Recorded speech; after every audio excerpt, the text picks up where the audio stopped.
Hatchet, Chapter 4. The memory was like a knife cutting into him, slicing deep into him with hate. The secret. He had been riding his 10-speed with a friend named Terry. They had been taking a run on a bike trail and decided to come back a different way, a way that took them past the Amber Mall. Brian remembered everything in incredible detail. Remembered the time on the bank clock in the mall, flashing 3:31. Then the temperature, 82, and the date. All the numbers were part of the memory. All of his life was part of the memory. Terry had just turned to smile at him about something, and Brian looked over Terry's head and saw her. His mother. She was sitting in the station wagon, a strange wagon. He saw her, and he did not see him. Brian was going to wave or call out, but something stopped him. There was a man in the car. Short blonde hair, the man had, wearing some kind of white polo or tennis shirt. Brian saw this and more, saw the secret and saw more later, but the memory came in pieces, came in scenes like this. Terry smiling, Brian looking over his head to see the station wagon, and his mother sitting there with the man. The time and temperature clock, the front of his wheel of his bike, and the short blonde hair of the man. The white shirt of the man, the hot, hate slices of memory were exact. The secret. Brian opened his eyes and screamed. For seconds he did not know where he was, only that the crash was still happening and he was going to die, and he screamed until his breath was gone. Then silence, filled with sobs as he pulled in the air, half crying. How could it be so quiet?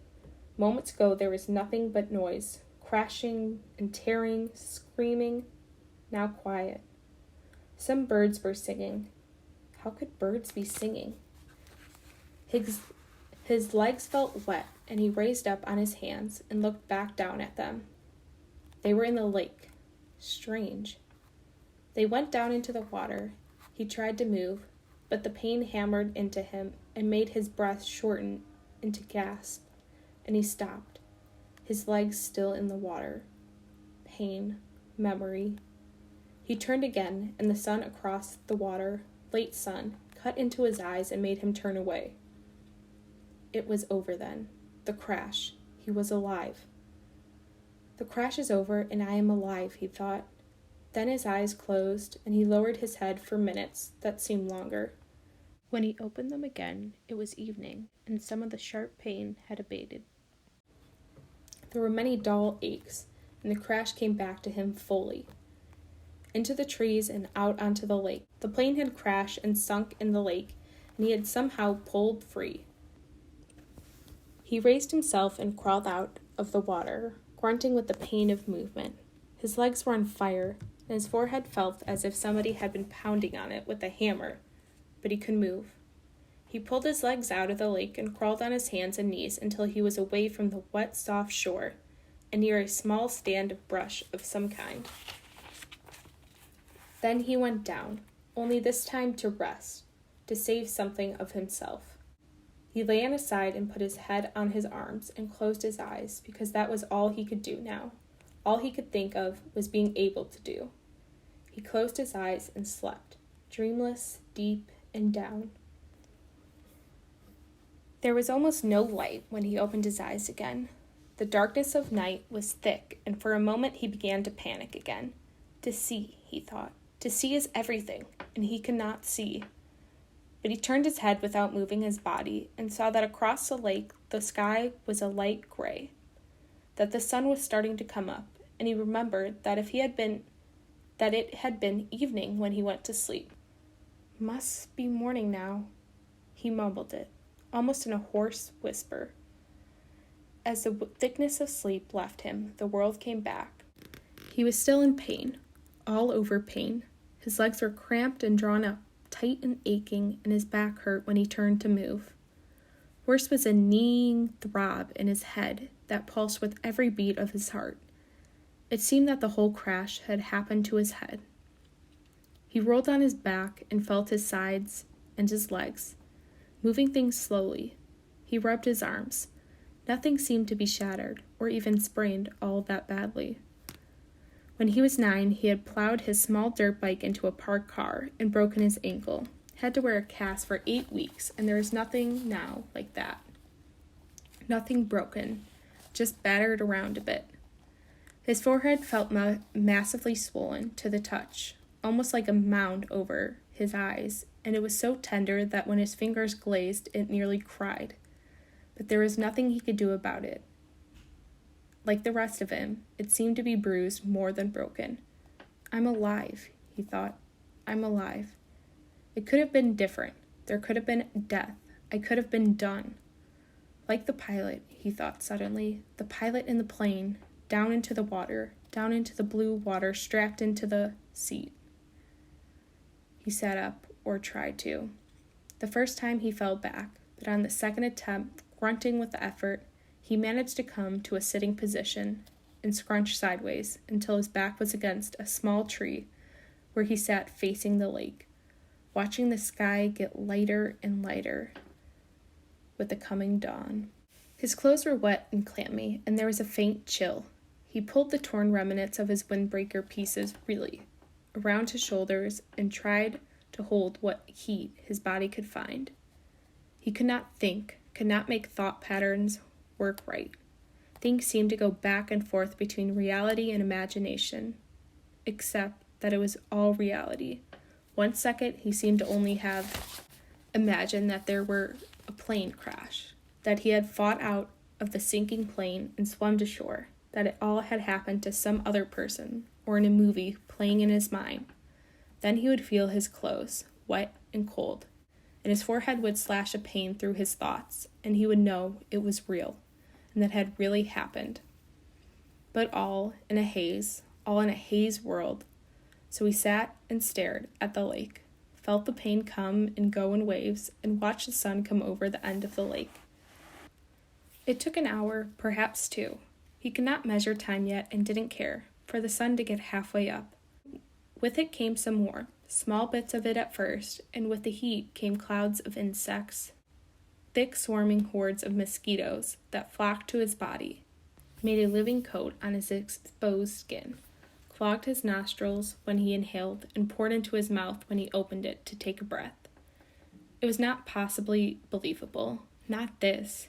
He had come through the crash, but the insects were not possible. He coughed them up, spat them out, sneezed them out, and then closed his eyes and kept brushing his face, slapping and crushing them by the dozens, by the hundreds.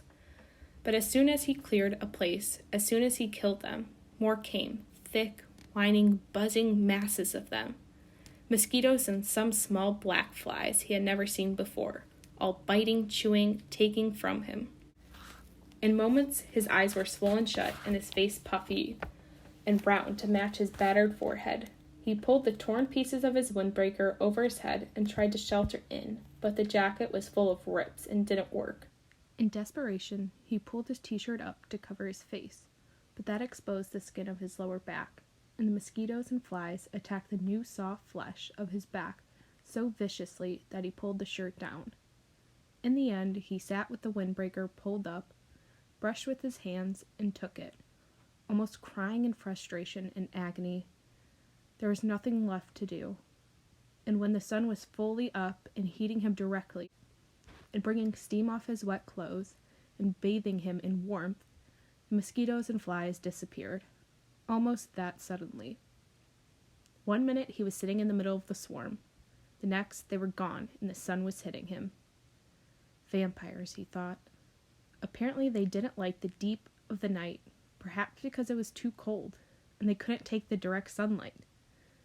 But in that gray time, in the morning, when it began to get warm, and before the sun was fully up and hot, he couldn't believe them. Never in all the reading, in the movies he had watched on television, about the outdoors, never once had they ever mentioned the mosquitoes or flies. All they ever showed on the naturalist shows was beautiful scenery or animals jumping around having a good time. Nobody ever mentioned the mosquitoes and flies. Ugh! He pulled himself up to stand against the trees and stretched, bringing new aches and pains.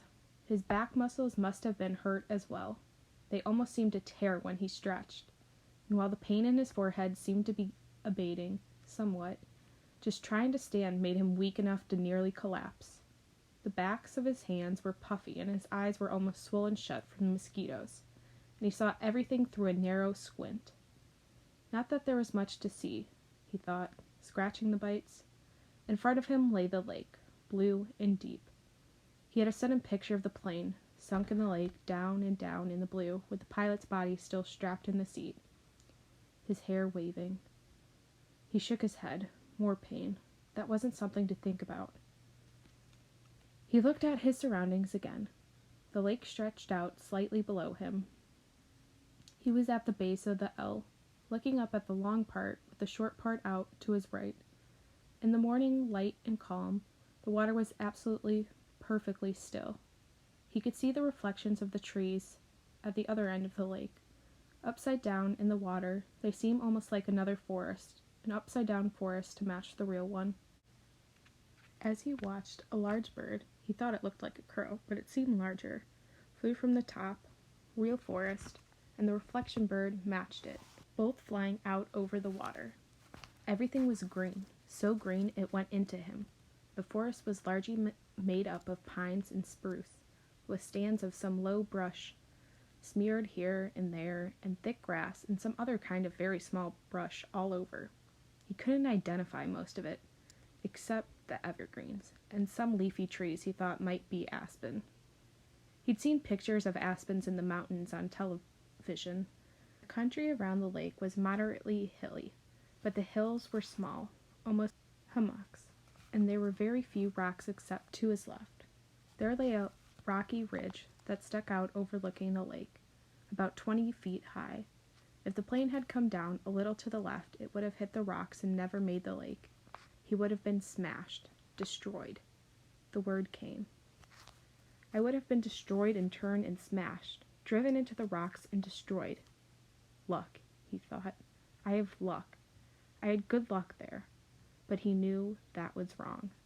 If he had good luck, his parents wouldn't have divorced because of the secret, and he wouldn't have been flying with a pilot who had a heart attack, and he wouldn't be here where he had to have good luck to keep him from being destroyed. If you keep walking back from good luck, he thought, you'll come back to bad luck.